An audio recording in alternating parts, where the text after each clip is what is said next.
రెండోదిగా దేవుడు ఎందుకు ఈ లోకానికి వచ్చాడు అంటే నీకు నీ కుటుంబానికి సమాధానం ఇవ్వడానికి వచ్చాడు.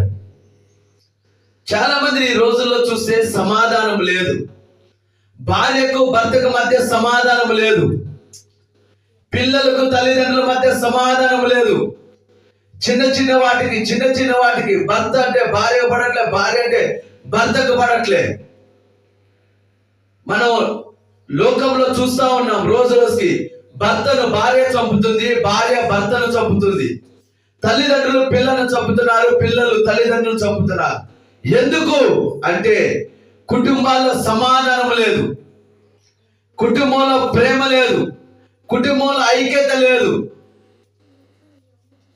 ఈ మధ్య కాలంలోనే పోయిన నెలలో చూస్తే భర్తకి భార్యకు చిన్న చిన్న వాటికాడే 4 పిల్లలు, 4 కుమారులు, వాళ్ళకి 4 కుమారులు.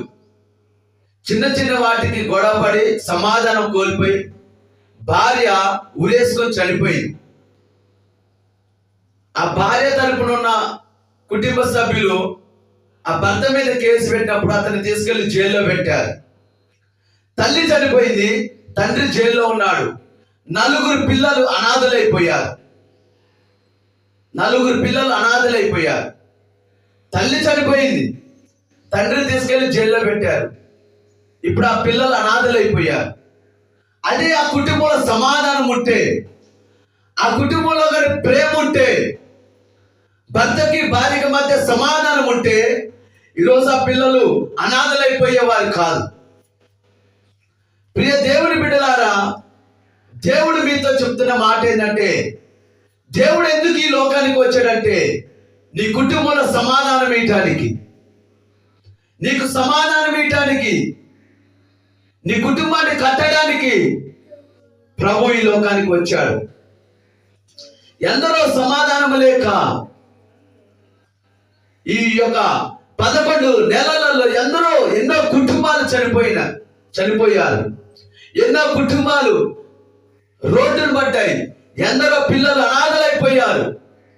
నీ కుటుంబంలో సమాధానం ఉందా? నీ భార్యకు నీకు మధ్య సమాధానం ఉందా? నీ భర్తకు నీకు మధ్య సమాధానం ఉందా? దేవుడు నీతోనే మాట్లాడుతున్నాడు.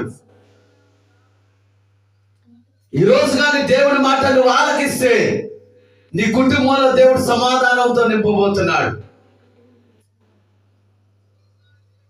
ఏ సమాధానం లేక నీ కుటుంబంలో చిన్న చిన్న వాటికి